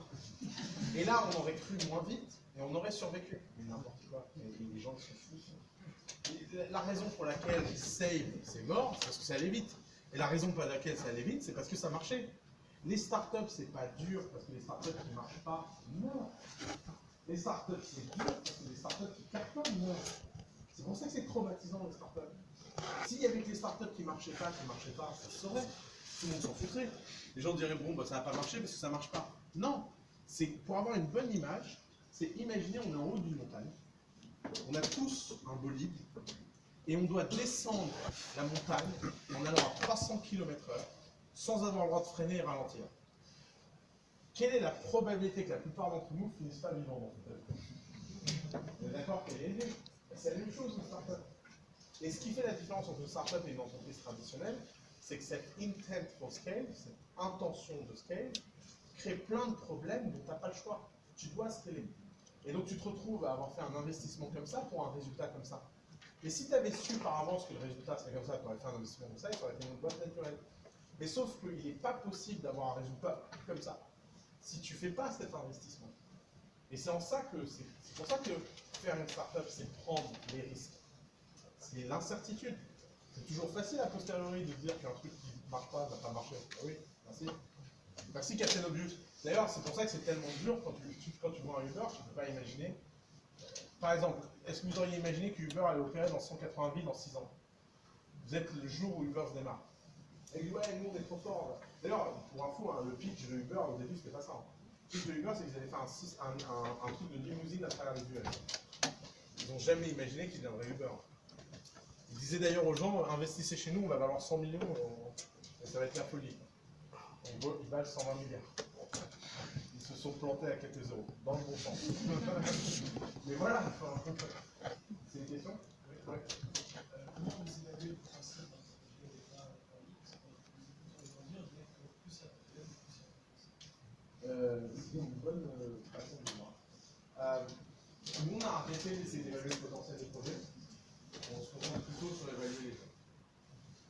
Moi, j'ai compris en fait que la connerie que j'ai fait sur Uber, c'est pas de ne pas comprendre le business, c'est de ne pas faire confiance à l'équipe. Alors j'avais des raisons objectives de leur faire confiance. On peut dire ce qu'on veut de Travis, qui est unique. Hein. Les gens adorent expliquer qu'il n'a pas été un bon PDG, etc. Il a monté une boîte qui gagne 21 milliards dans l'étatique. Si les gens pensent qu'on fait ça en étant un enfant de cœur, je ne suis pas sûr qu'elle ait été dit. Et donc nous, notre obsession, c'est vraiment d'aller au fond des gens et de bâtir de la relation avec les gens et de voir si vraiment les gens sont solides. Et si les gens sont solides, on est prêt à les soutenir à travers 2, 3, 4, 5 échecs, autant qu'ils veulent. En fait, la clé que j'ai compris, c'est que si vous essayez suffisamment de fois, vous finissez toujours par avoir de la chance. Et que personne qui essaye longtemps n'a pas de chance, c'est pour ça que la chance est réservée aux gens rigoureux, forts mentalement, et qui n'ont pas peur du regard de l'autre. Et c'est ça qu'on cherche. On a 5 qualités qu'on cherche chez les entrepreneurs. On cherche de la détermination, parce que la détermination et le courage, c'est la mère de toutes les qualités. Si tu n'as pas de courage, tu ne peux pas te battre. La deuxième chose, c'est qu'on cherche de la flexibilité mentale. Si tu n'es pas capable de changer de vie rapidement, tu finiras jamais par t'adapter. On cherche de l'imagination, parce que c'est beaucoup plus important que l'intelligence. L'intelligence, c'est devenu une commodité. Hein. Tout le monde dans cette salle est intelligent. Enfin, du moins la plupart d'entre vous. C'est devenu tout le monde. Même si vous n'êtes pas intelligent, vous avez accès à Google, donc c'est pas plus vraiment la différence. Par contre, l'imagination, ça n'a pas été remplacé par Google. La quatrième chose qu'on cherche, c'est de l'amitié, une capacité à avoir des relations profondes avec les gens. Et la dernière chose qu'on cherche, c'est de la coquinerie. Dans cette famille, les entrepreneurs sont coquins. C'est une maison où il y a toujours une petite touche de coquinerie dans tout ce qu'on fait. Parce que je pense qu'en fait, si vous êtes trop rigide et trop sérieux, ben, ça ne marche pas. Alors évidemment, ça ne veut pas dire être malhonnête, d'être coquin. Il y a une courbe, une ligne qu'il faut savoir ne pas. Mais il ne faut pas être. Et si on a ça, on est prêt à soutenir sur autant d'idées que tu veux. Si on a cette conviction sur toi que tu as ces qualités-là, bah là, on peut être là pour les 20 prochaines années, il n'y a pas de problème. Pour une boîte de service, pour toi, est-ce que c'est autant important d'avoir un marketeur que Non. un startup? Boîte de service, ça marche très bien en solo. C'est ça, moi je suis dans une agence, et j'ai refusé, mais j'avais la possibilité de la recommander quelqu'un, mais comme on est à distance, je me dis c'est un peu chaud. Ça marche très très bien d'être seul dans les boîtes. Ouais, je me dis que ça marcherait quand même bien. Donc du coup, je veux dire quand même que c'est assez dur d'être tout seul, parce que toi, avec les agences, il y a des cofondateurs et des partenaires. Ouais, alors dans le service, ça finit toujours mal quand on est plusieurs. Pour une raison simple, c'est que ça ne produit pas assez d'argent pour partager. Non mais c'est tout bête. Hein. Quand tu fais une $1 billion compagnie, il y a tellement d'argent que tout le monde s'en fiche. Tu peux être 20, il n'y a pas de problème. Quand tu fais une boîte de service, tu fais une PME, quand il y en a un qui te prend dans la caisse un peu plus que l'autre, ça fait toujours des tensions qui prennent pas. C'est pour ça que dans toutes les boîtes de service, il y en a toujours un qui arrête de bosser, l'autre qui fait tout. Enfin, c'est connu. Hein. On l'a vu de ce côté. Peut-être que parler de tes moyens scale, Ouais, et qu'est-ce que je te dis? Tu l'as acheté? Je sais pas, non, je sais pas acheté, mais je Bah, sais achète. que. T'attends que Comment? Je sais pas sur la commande. Bah oui, justement, non, c'est sorti hier, non?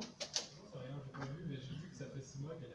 Comme ça, elle fait ça, c'est encore. Non, non, le prix a monté, mon vieux, t'as trop tard. Si c'est intéressant, je peux dire qu'elle a l'agence. C'est super intéressant. C'est C'est fait pour toi. Mec, tu viens de passer un bon moment ou pas? Bah, pense à moi. Pense à moi. Tu viens de faire passer un bon moment. Même si c'est de la merde l'information, tu devrais donner l'argent par simple gratitude pour tous les bons moments que ça peut passer. Comment? Bah justement, gratos en plus. Je pense pas qu'il est temps de passer à la caisse. Comment ça peut-être? Mais pourquoi t'hésites? Qu'est-ce que t'as à perdre? Au pire, dis-toi que cet argent va me servir à bien vivre. Franchement, t'as envie que je lui dise bien ou pas? Comment? Bon, est-ce que tu penses que je serais capable de te vendre quelque chose dont je suis pas fier? Non, je sais pas que ça. Bah alors, qu'est-ce que t'attends? Tu peux payer en 10 fois. Tu peux payer en 10 fois. Si c'est un problème d'argent, bah alors. C'est quoi ton nom? Comment? Je vais vérifier tous les jours si t'as acheté. Je vais vivre très mal si tu veux ça. Comment? De quoi? Non, on a vendu pas mal.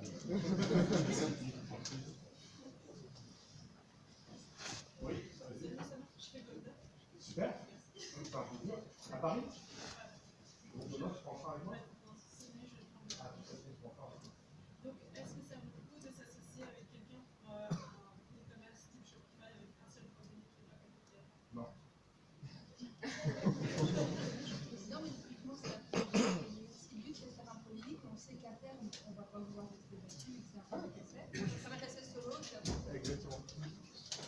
Comment tu fais quand un de tes co-associés, cofondateur, arrive à sa limite de capacité, soit émotionnelle, relationnelle, intellectuelle Tu me mets au banc, tu as une discussion sérieuse avec lui et tu me remplaces.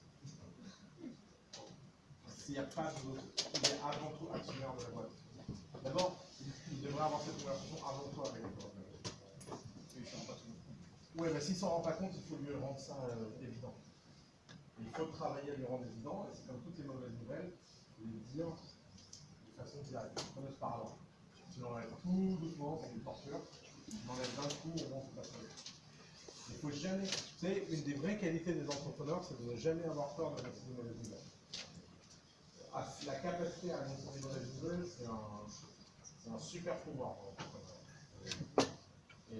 Et encore une fois, s'il a l'intérêt de l'entreprise à cœur, alors ça peut mal tourner, ça peut se s'engueuler, etc. Mais c'est des moments il ne faut pas avoir peur de ça, au contraire. Parce que le risque que ça se passe mal est moins fort que le risque que ça pourrisse.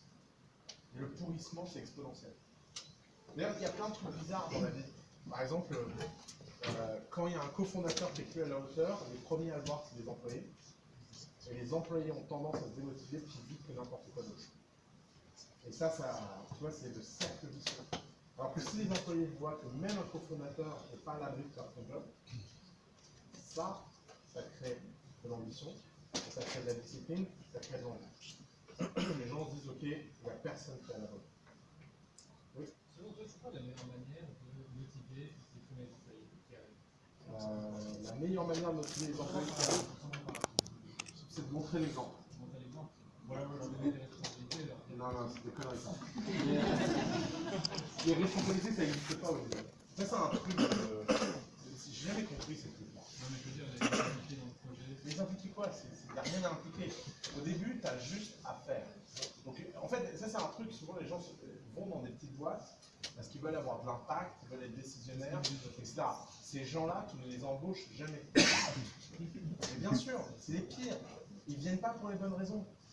Dans une petite boîte, déjà, il n'y a pas de place pour deux dictateurs. Dans une petite boîte, la plupart des choses qui sont à faire sont évidentes. Regardez, par exemple, tout le monde veut faire de la stratégie. Est-ce que vous connaissez la définition de la stratégie? La stratégie, c'est l'allocation du capital dans le temps. Au début, vous n'avez ni temps ni capital. Pourquoi vous faites de la stratégie? Au début, la seule chose qu'il y a à faire, c'est délivrer. Et qu'au début, il faut avoir des gens qui ont cette mentalité de délivrer. Il ne faut pas des gens qui sont là pour se tourner les pouces en réfléchissant à comment avoir de l'impact. Et ce qui doit les motiver, c'est justement le fait qu'ils délivrent. Et c'est pour ça d'ailleurs que la plupart des gens qui sont attirés par les petites entreprises sont malheureux. Parce qu'ils vont dans les entreprises et ils ne trouvent pas ce qu'ils cherchaient. Vous voulez de l'impact et de la stratégie, allez dans une grande boîte. Les endroits où on peut avoir de l'impact et faire de la stratégie, c'est les grandes boîtes. Ils ont ça à foutre. Ils ont tellement de moyens qu'ils ne savent plus quoi faire. Ils ont beaucoup de temps et beaucoup de capital. Donc ça peut faire la différence. Alors évidemment, la barre est haute. Pour rentrer dans une grande boîte, il faut travailler. Mais regardez, Google Maps, ça a été créé par 2 Australiens qui étaient en stage chez Google. Pourquoi Google Maps a un tel impact? C'est parce que Google, pensez vraiment que Google Maps aurait pu être une start-up. Google Maps, je crois qu'ils étaient déjà 50 000 employés, les 2 mecs étaient en stage dans le bureau australien. Vous croyez que les mecs au siège, ils étaient là. Alors, qu'est-ce qui se passe ce matin au bureau australien? Oui, ils ont lancé un truc dans les cartes. Ah bon? Projet stratégique? Non. Les mecs, ils ont lancé ça dans leur coin. Un jour, les mecs, ils disent, mais pourquoi on a 200 000 utilisateurs dessus? Vous les appelez, ces 2 Australiens, s'il vous plaît? Ils sont en stage. On peut leur donner un CDI. Donc, les gens se trompent. On va dans les petites startups pour exécuter, pour avoir cette adrénaline du faire. Et le faire, il n'y a pas besoin de réfléchir. Tu veux motiver tes premiers employés, choisis les biens. Choisis des gens qui ont envie de faire. Et achète Anyone Can Scale. On en parlera. Franchement, je vais en reparler à quelqu'un Je parle beaucoup quand même. Je parle beaucoup. D'accord, je crois que tu as levé la main. Non, j'ai rêvé. Non, c'est toi qui as levé la main. Donc ouais, tu parlais de la répartition 50-50 au début qui est l'idéal, mais maintenant on voit de nouveaux modèles avec une répartition dynamique en fonction des performances. Qu'est-ce que tu en penses? Bullshit. Bullshit fondé sur le fait que les gens ont peur. Et si les gens ont peur, il ferait mieux de ne pas être entrepreneur. Point. Qu'est-ce que c'est que ces trucs-là? Les gens, ils sont là à vouloir tout objectiver. Ça sert, encore une fois, c'est pas un truc rationnel. Est-ce que vraiment, je sais pas, est-ce que tu es du genre à la maison à compter qui a mangé quoi dans le frigo pour savoir qui va payer l'addition à la fin? C'est comme les gens qui au restaurant disent, alors toi tu as pris ce truc, ça fait quoi? Ces gens-là ne font pas de boîte, ne font pas de cohésion. Enfin, les gens qui font des boîtes, ils prennent l'addition, ils payent pour tout le monde, ils passent à autre chose. Tu dois avoir cette énergie quand tu es entrepreneur. Par contre, toi, tu avais une question, il y avait 2 bras en même temps autour de toi. Toi aussi, tu veux acheter Anyone Can Scale? Au début de startup, il faut toujours faire. À partir de quel moment, combien d'années, quel est le moment où le founder peut se dire il faut que je me détache de ce faire? Quand tu produis plus d'argent que ce que tu as besoin par jour. La stratégie, c'est l'allocation du capital dans le temps. Quand tu gagnes plus d'argent que ce que tu peux dépenser dans le temps, tu changes. Par exemple, si tu gagnes assez d'argent pour un trimestre, tu dois réfléchir au trimestre. Si tu gagnes assez d'argent pour l'année, tu dois réfléchir à l'année. Si tu gagnes assez d'argent pour 10 ans, tu dois réfléchir pour 10 ans. Par exemple, les cash réserves de Apple, c'est 100 ans. C'est-à-dire que si Apple s'arrête tout là, ils ont 100 ans de cash devant eux. Donc les mecs chez Apple, ils ont le droit de réfléchir à 25 ans. Normal, ils ont 100 ans de cash. Les réserves de cash d'une startup moyenne, c'est... Tu vois, par exemple, je sais pas, Payfit vient de lever 70 millions, ça représente 4 ans de cash. On travaille pour faire un plan à 4 ans. Parce que tu as 4 ans de cash, donc il faut que tu réfléchisses à comment tu l'utilises sur 4 ans. Mais si tu as 3 mois de cash, tu réfléchis à 3 mois. Le cash, c'est tout. Hein. Enfin, toutes les stratégies qui ne sont pas basées sur l'allocation du capital dans le temps ne sont pas des stratégies, c'est de la poésie. Et en général, la poésie, ça ne paye pas. Voilà. Oui. Tu nous parles comment trouver les bons cofondateurs, 50% de la répartition. Après, il y a des aléas dans la vie, peut-être que pour des bonnes ou pour des mauvaises raisons, un de cofondateurs part. Ouais. Comment Il rend des parts. Pardon? Il faut toujours avoir un contrat qui prévoit comment tu rends les parts le jour où tu pars. C'est hyper important, ça s'appelle un vesting. Le vesting, c'est la base d'une bonne association. On démarre à égalité, on finit rarement à égalité. S'il faut 10 ans pour construire une boîte et quelqu'un part au bout de 2 ans, il n'y a pas le même nombre de parts que quelqu'un qui est resté 10 ans, c'est normal. Et ça, il faut être honnête et avoir des discussions honnêtement là-dessus. Oui. Si chacun vous dirait l'autre.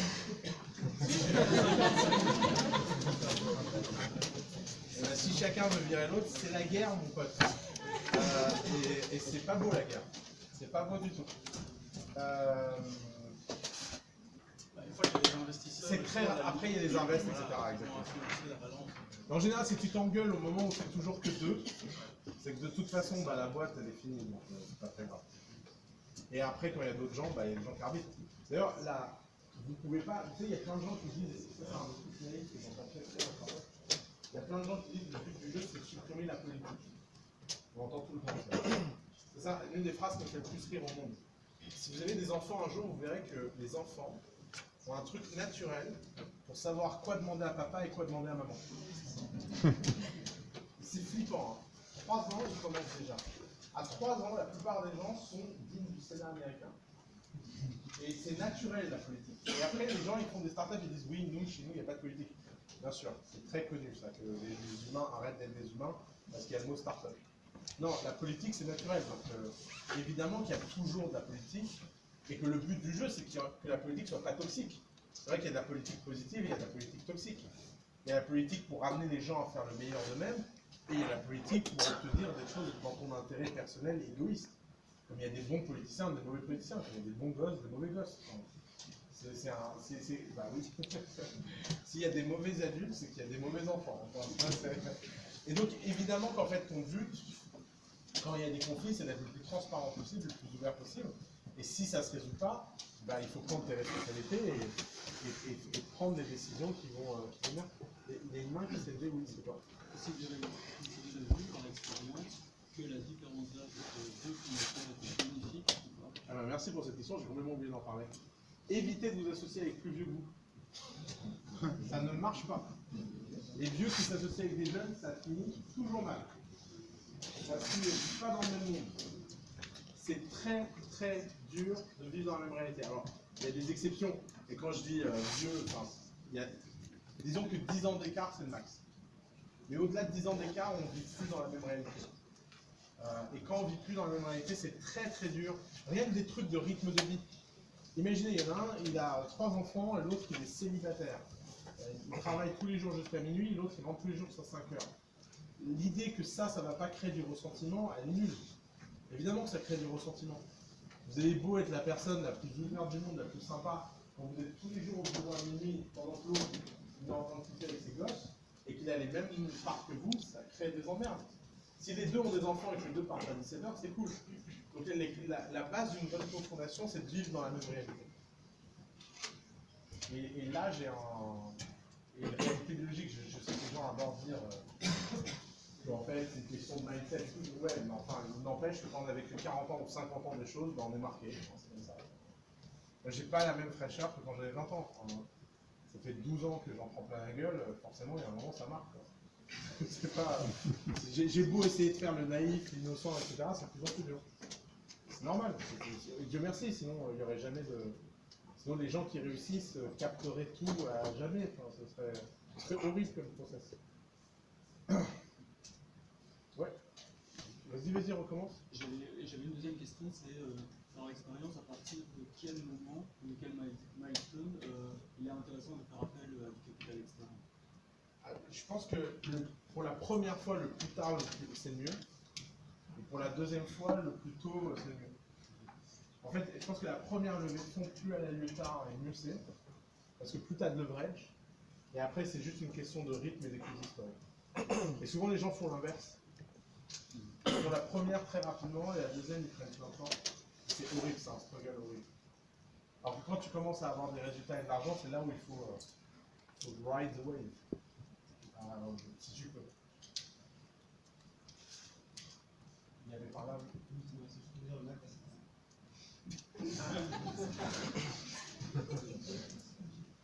Ok. C'est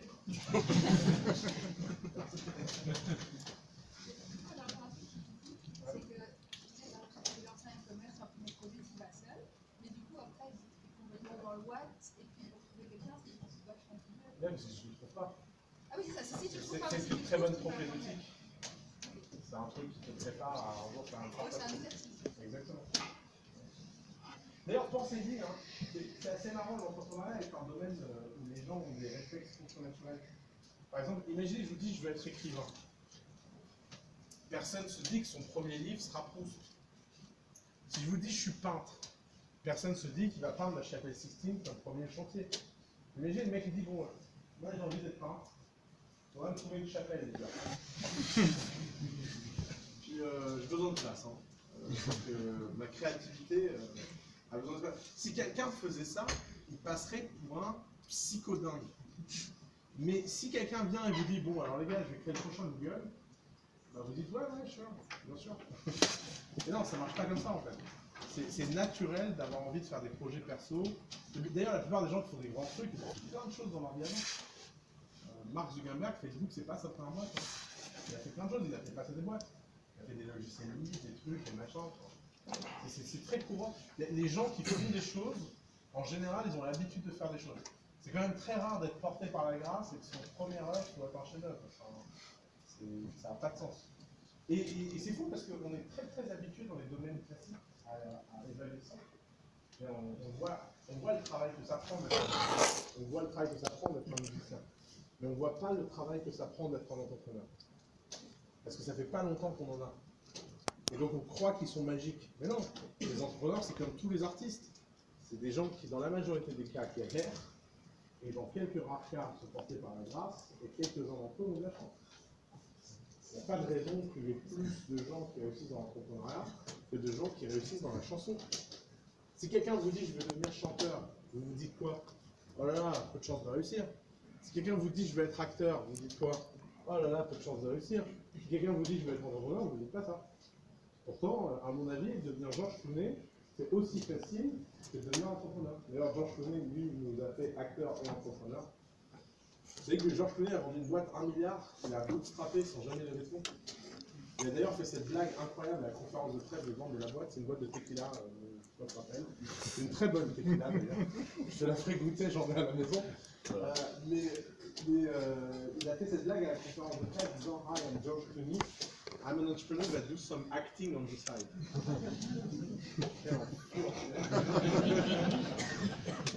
Et d'ailleurs, c'est marrant d'y penser. George Clooney est la preuve que la vie est injuste. Non mais c'est vrai, réfléchissez-y. Il est de plus en plus beau. Plus il vieillit, plus il est beau. En plus, il est acteur. Il a l'air heureux en couple, quoi qu'on en dise. Et il a créé une boîte qui bootstrap, qui lève pas des fonds et qui vend 1 milliard. Putain, ça s'arrête quand enfin. J'espère qu'il a un problème physique caché. C'est pas possible. Il y a un moment, c'est trop. Donc non, et d'ailleurs, c'est une des leçons d'humilité qu'on prend dans l'entrepreneuriat. C'est qu'il y a des gens qui ont tout et il y a des gens qui ont rien. Non, mais vraiment. Il y a des gens qui sont portés par la grâce, c'est réel. Hein. Il y a des gens qui sont beaux, intelligents, sympas. Il y a des gens qui sont moches, vraiment pas sympas, complètement cons. Et c'est ça la matière humaine en fait, c'est que les extrêmes existent dans la réalité autant que dans tout domaine en fait. Allez, une dernière question, oui. Toi et tes associés, vous conseillez des startups depuis un certain temps. Comment est-ce que vous avez évolué dans le type de conseil que vous donnez et qu'est-ce que vous avez appris? Alors, tellement de choses. Bizarrement, pas grand-chose sur les fondamentaux. Là où je suis impressionné, c'est qu'on avait quand même une raison sur les fondamentaux. Après, il y a plein de choses à la marge en termes de tactique, en termes de machin. Et c'est vraiment des trucs bizarres. Genre, avant, je t'aurais dit qu'il fallait pas bâtir la relation en amont avec les investisseurs. Puis j'ai vu qu'en fait, il y avait des gens qui savaient bâtir la relation avant de lever. Mais c'est vraiment des trucs de tactique. Mais les fondamentaux, eux, on avait raison. Pour être un bon entrepreneur, il faut être committed.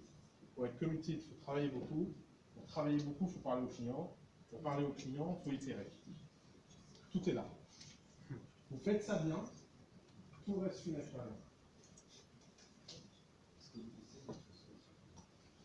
D'autres structures que non, déjà que c'est le bordel, normalement on est très. Les startups est souvent amené à faire des chiffres. Ouais. Et comment ça se passe entre les commentaires, des moments de Ouais, ça c'est dur. Ça c'est. Alors, tu as deux types de shifts. En fait, non, tu en as 3. Donc, tu as les shifts d'asymptotes. Donc, tu as un succès au début que tu crois être un succès, et tu te prends un plafond de verre, et tu es collé au plafond, comme ça, tu fais, mais qu'est-ce que c'est en fait, ces shifts-là sont les plus durs. Parce que ces shifts-là, il faut être prêt à faire ça et réessayer. Et pour faire ça, quelle que soit la taille de ton asymptote, ça crée une panique à bord. Les employés détestent. D'ailleurs, la meilleure façon de faire, c'est de virer tout le monde. Non, non, je rigole pas. C'est très dur.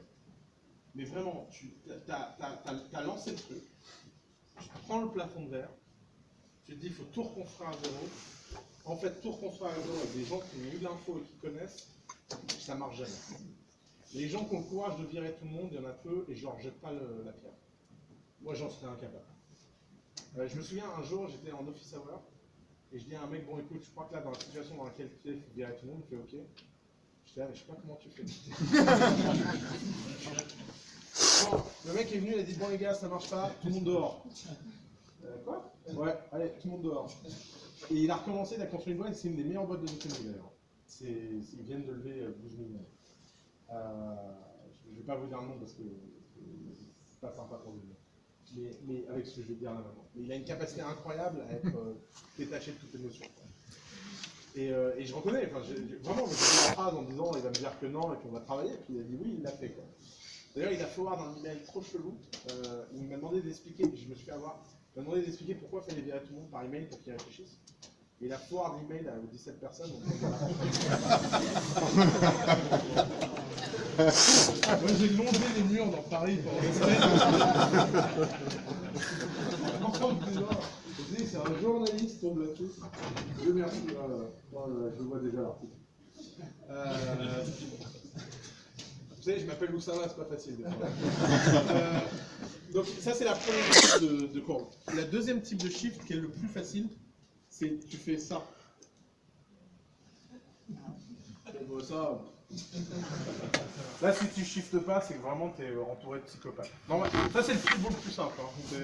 Alors, petite astuce sur ces pivots-là, il n'y a rien de mieux que les pages blanches. Les gens appellent ça pivot, on devrait appeler ça page blanche. Les gens comprendraient mieux c'est un pivot. Vous savez, le pivot, c'est au basket, il y a un pied qui reste, l'autre qui bouge. Enfin, je crois que c'est un truc comme ça. Je ne suis pas très bon au basket, vous devez vous en douter. Mais non, enfin, page blanche. Et alors, il y a un troisième type de courbe qui est assez marrant. C'est les courbes qui font comme ça. Et le problème, c'est que là, il y a des milestones invisibles où, en fait, les gens du début sont plus les bonnes personnes. Où les politiques tarifaires du début sont plus les bonnes personnes. Il faut changer des choses fondamentales alors que ça marche. Alors, celle-là, je ne les traite même pas. Ça, je ne veux même pas en avoir affaire. En général, je dis aux mecs de se démerder avec leur borne. Par exemple, Facebook est en train de vivre ça en ce moment. Facebook, en ce moment, en lançant Libra, je ne sais pas si vous avez suivi Libra. Libra, c'est une décision de ce type-là. Les gens qui prennent ces décisions-là ont des expériences que moi, je n'ai pas. C'est ma limite. Je n'ai jamais été dans cette situation en tant qu'entrepreneur. Et très sincèrement, je ne sais pas comment ils font. Je ne sais pas comment ils font pour arriver au bureau en disant il y a tout qui va bien, il y a tout qui marche, mais on va aller chercher mieux. Et en fait, ouais, c'est pour ça que je ne suis pas Mark Zuckerberg. Là, je la connais ma limite, je la comprends. On l'a cette année avec une de nos boîtes, cette histoire. Ils m'ont appelé pour parler avec eux. Vraiment, j'aurais dit démerdez-vous. Parce qu'en fait, c'est une forme de responsabilité qui est très dure. Parce que tu te tires toi-même une balle pour quelque chose qui n'existe pas, mais tu sais que tu n'as pas le choix parce que quelque part c'est une évolution naturelle de ta boîte et tu le sens. Et alors pour expliquer ça à tes employés, par exemple Libra chez Facebook, tout le monde est contre. L'employé moyen chez Facebook en ce moment, il se demande ce que Mark Zuckerberg fait. Si vous croyez que dans une boîte comme Facebook, les gens sont en mode ouais on est innovant, on lance Libra, mais vous ne vivez pas sur Terre. Facebook, Renault, Peugeot, EDF, même combat. Les gens détestent le changement. C'est pas.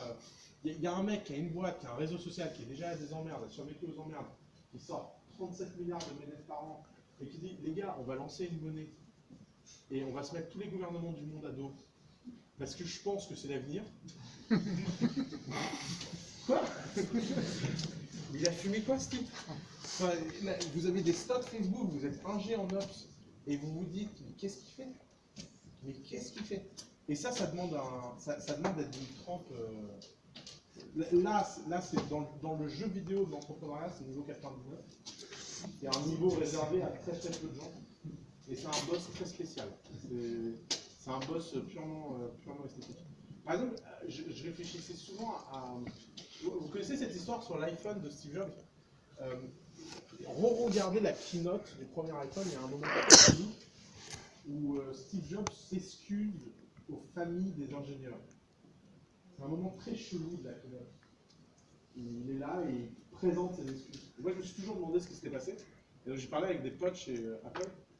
Et ils m'ont expliqué qu'en fait, Steve Jobs, à 6 mois de la sortie de l'iPhone, il n'était pas content du design de l'iPhone.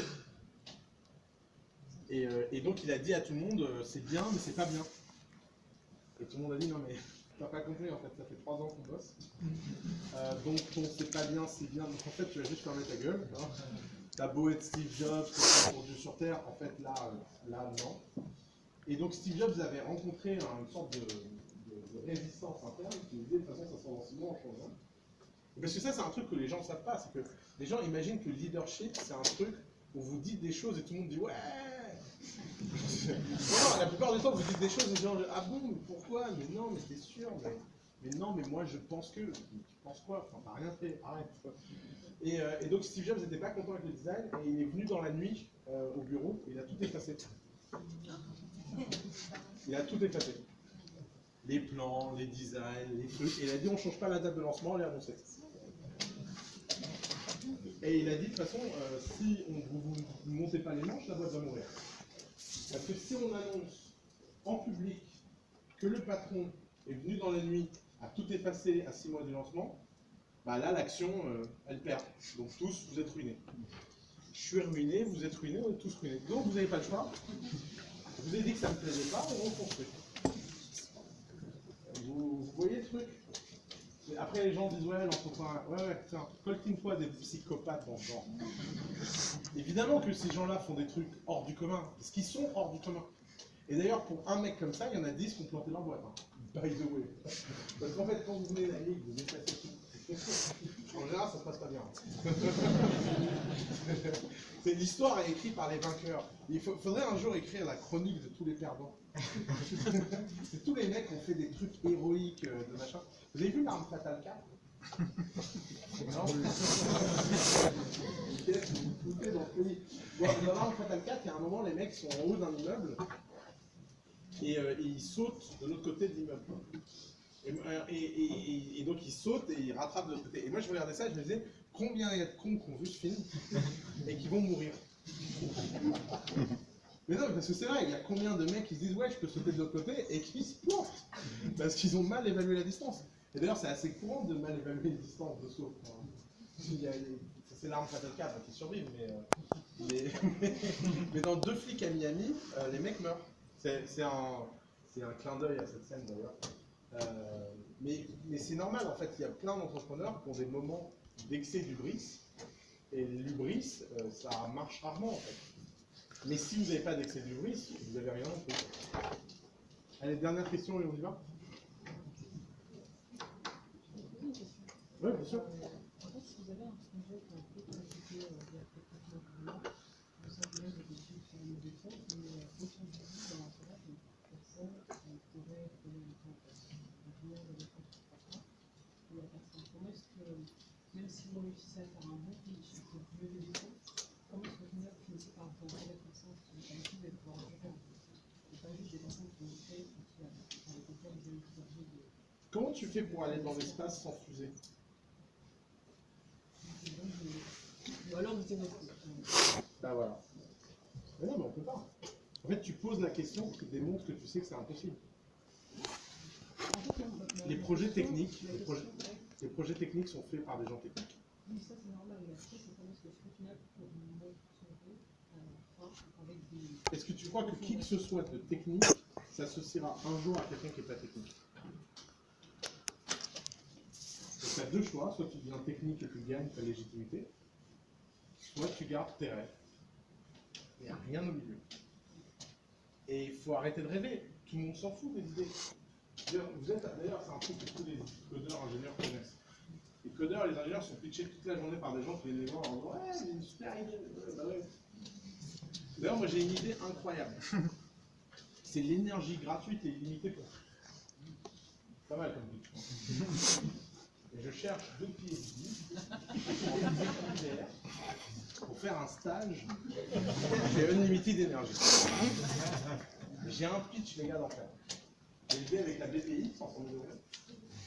Bon, vous n'avez pas la BPI, ça ne marche pas comme la BPI. J'ai élevé avec Spark in Belgium, forcément.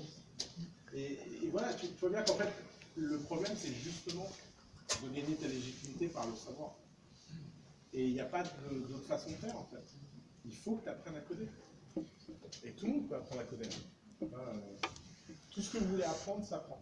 Il y avait une dernière question, je ne sais plus, j'ai vu une main se lever. Oui. C'était un peu pour rebondir sur ce que tu viens de dire.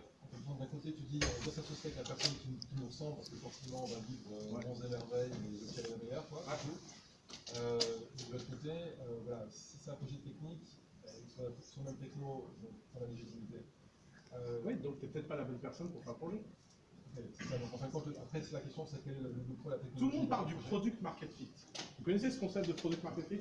C'est quand un produit rencontre son marché. Et c'est parce que personne n'ose vous parler du founder market fit. Le founder market fit est beaucoup plus important que le product market fit. Il y a des gens qui ne feront jamais ce qu'ils ont envie de faire. Il y a plein de gens qui rêvent. Vous êtes. La dernière fois, je vais vous raconter cette histoire parce qu'elle est marrante. J'ai 2 entrepreneurs qui viennent à The Family. Ils sont tout maigres. Et vraiment, vous savez, maigres chétifs, quoi. Et je ne sais pas trop pourquoi j'ai un rendez-vous avec eux, parce que d'habitude, je ne fais plus vraiment de rendez-vous d'après. Et puis les mecs me disent, voilà, le guide Michelin, c'est plus ce que c'était. Donc on va lancer un guide des restaurants. Je regarde le mec, je dis, mais vous mangez au restaurant? Si vous mangez au restaurant, vous êtes comme ça, vous m'expliquez, parce que là, moi je mange au restaurant, ça se voit un peu plus quand même. Et le mec il me dit, non, on n'aime pas beaucoup manger. Et je lui dis, mais pourquoi vous faites ça? Il me fait, ouais, parce qu'on a lu on était à HEC, et on a lu une étude sur la bouffe, et la bouffe ça fait plus 30% par an, ça croît plus vite que la musique. Donc vous n'êtes pas musicien non plus. Non, on n'aime pas la musique non plus. Et en fait, le fait que ces gens-là croient encore avoir une chance en 2019 est carrément mignon. Parce que ces gens-là, en 1950, ils avaient une chance, ils étaient en concurrence contre personne.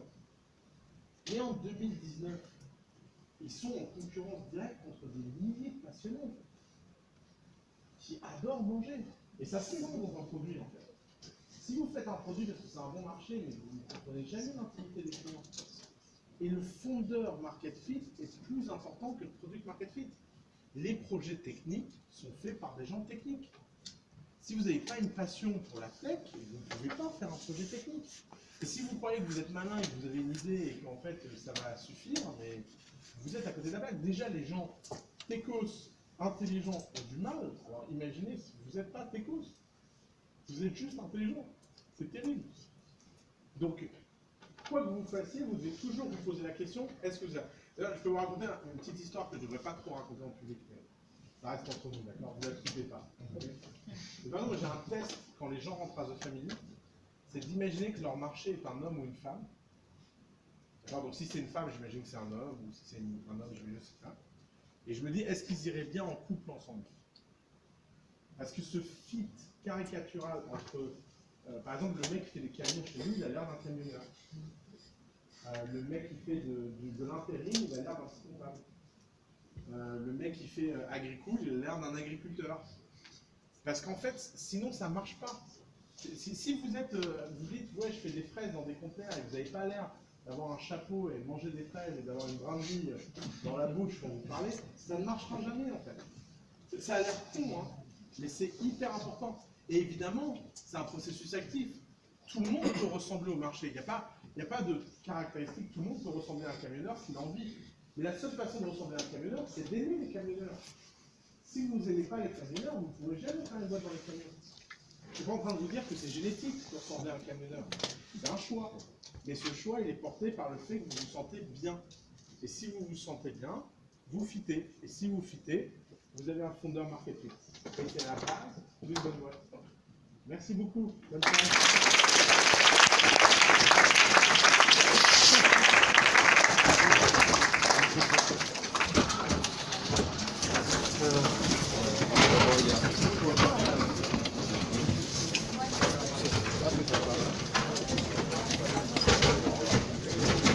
Bon, ouais, j'ai eu Gilis, hein.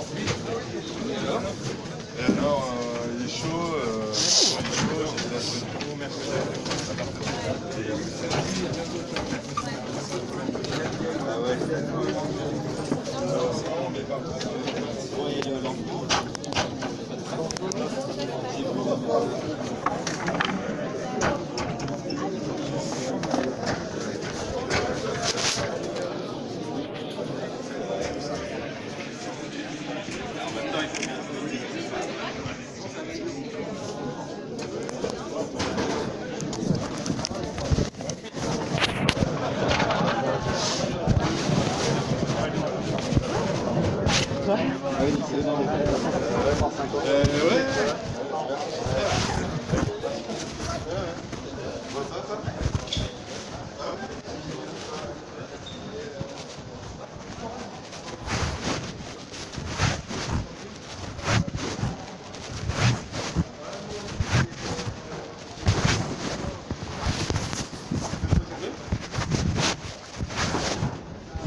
C'est le 0? Il n'y a pas de 0. Non.